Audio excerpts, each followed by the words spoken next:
Olá, tudo bem com vocês? Hoje, dia 289 da nossa leitura da palavra, nós vamos ler os capítulos 16 ao 18 do livro de Mateus. Vamos à leitura? Capítulo 16. O pedido por um sinal. Os fariseus e os saduceus se aproximaram de Jesus e, tentando-o, pediram-lhe que lhes mostrasse um sinal vindo do céu, mas Jesus respondeu: Chegada a tarde, vocês dizem: teremos tempo bom, porque o céu está avermelhado. E pela manhã vocês dizem: hoje teremos tempestade, porque o céu está de um vermelho sombrio. Na verdade, vocês sabem interpretar a aparência do céu. Então, como não são capazes de interpretar os sinais dos tempos? Uma geração perversa e adúltera pede um sinal, mas nenhum sinal lhe será dado, senão o de Jonas, e deixando-os, Jesus se retirou. O fermento dos fariseus e dos saduceus.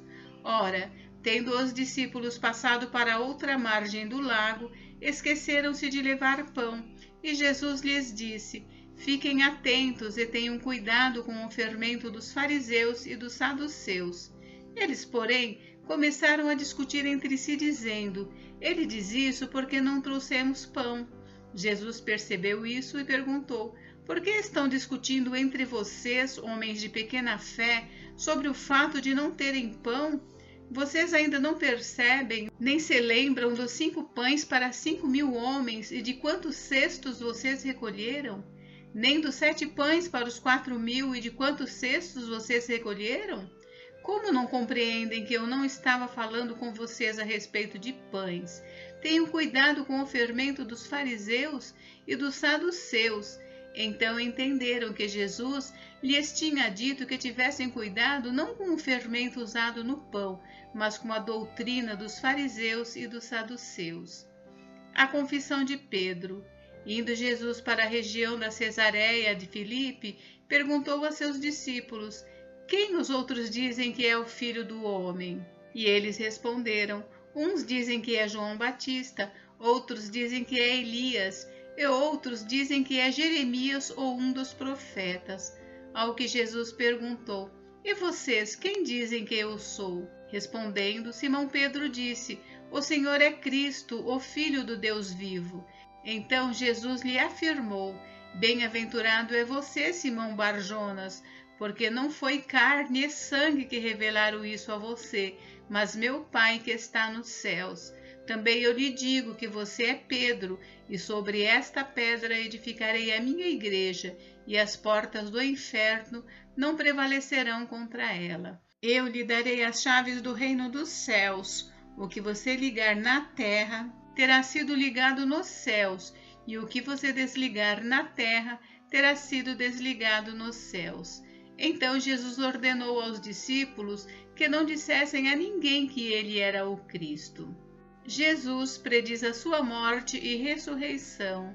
Desde esse tempo, Jesus começou a mostrar aos seus discípulos que era necessário que ele fosse para Jerusalém, sofresse muitas coisas nas mãos dos anciãos, dos principais sacerdotes e dos escribas, fosse morto e no terceiro dia ressuscitasse. Então Pedro, chamando-o à parte, começou a repreendê-lo, dizendo: Que Deus não permita, Senhor, isso de modo nenhum irá lhe acontecer.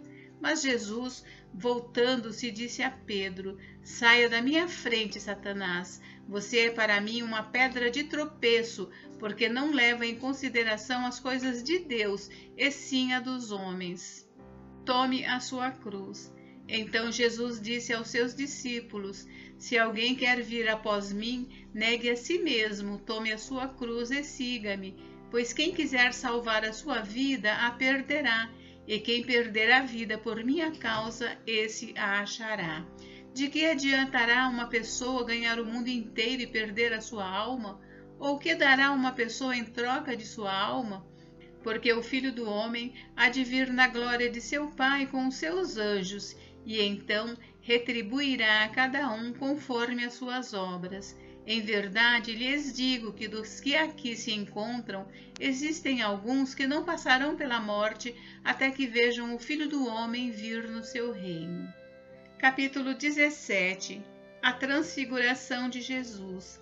6 dias depois, Jesus tomou consigo Pedro e os irmãos Tiago e João e os levou em particular a um alto monte. E Jesus foi transfigurado diante deles. O seu rosto resplandecia como o sol e as suas roupas se tornaram brancas como a luz. E eis que lhes apareceram Moisés e Elias falando com Jesus. Então Pedro, tomando a palavra, disse a Jesus: Senhor, bom é estarmos aqui. Se o Senhor quiser, farei aqui 3 tendas, uma para o Senhor, outra para Moisés e outra para Elias. Falava ele ainda, quando uma nuvem luminosa os envolveu, e eis vindo da nuvem uma voz que dizia: Este é o meu Filho amado, em quem me agrado. Escutem o que ele diz. Ao ouvirem aquela voz, os discípulos caíram de bruços, tomados de grande medo. Jesus aproximou-se e tocou neles, dizendo: Levantem-se e não tenham medo. Então eles, levantando os olhos, não viram mais ninguém a não ser Jesus. A vinda de Elias. Ao descerem do monte, Jesus lhes ordenou: Não contem a ninguém o que vocês viram, até que o Filho do Homem ressuscite dentre os mortos. Mas os discípulos perguntaram a Jesus: Por que então os escribas dizem ser necessário que Elias venha primeiro? Jesus respondeu: De fato, Elias virá e restaurará todas as coisas. Eu, porém, lhes digo que Elias já veio e não o reconheceram. Pelo contrário, fizeram com ele tudo o que quiseram. Assim também o Filho do Homem irá sofrer nas mãos deles. Então, os discípulos entenderam que ele estava se referindo a João Batista. A cura de um menino. Quando eles chegaram para junto da multidão, um homem se aproximou de Jesus, ajoelhou-se e disse: Senhor, tenha pena do meu filho, porque ele tem convulsões e sofre muito, pois muitas vezes cai no fogo e outras tantas cai na água. Apresentei-o aos seus discípulos, mas eles não puderam curá-lo. Jesus exclamou: Ó geração incrédula e perversa, até quando estarei com vocês? Até quando terei de suportá-los? Tragam o menino até aqui. E Jesus repreendeu o demônio, e este saiu do menino, e desde aquela hora o menino ficou curado. Então os discípulos, aproximando-se de Jesus, perguntaram em particular: Por que motivo nós não pudemos expulsá-lo? Jesus respondeu: Por causa da pequenez da fé que vocês têm, pois em verdade lhes digo que se tiverem fé como um grão de mostarda, dirão a este monte: Mude-se daqui para lá, e ele se mudará, nada lhe será impossível. Mas esse tipo de demônio só pode ser expulso por meio de oração e jejum. De novo, Jesus prediz a sua morte e ressurreição. Quando eles estavam reunidos na Galiléia, Jesus lhes disse: O Filho do Homem está para ser entregue nas mãos dos homens, e estes o matarão, mas ao 3º dia ressuscitará. Então os discípulos ficaram muito tristes. Jesus paga imposto. Quando Jesus e os discípulos chegaram a Cafarnaum, os que cobravam o imposto das 2 dracmas se dirigiram a Pedro e perguntaram: O mestre de vocês não paga as 2 dracmas? Pedro respondeu: Claro que paga.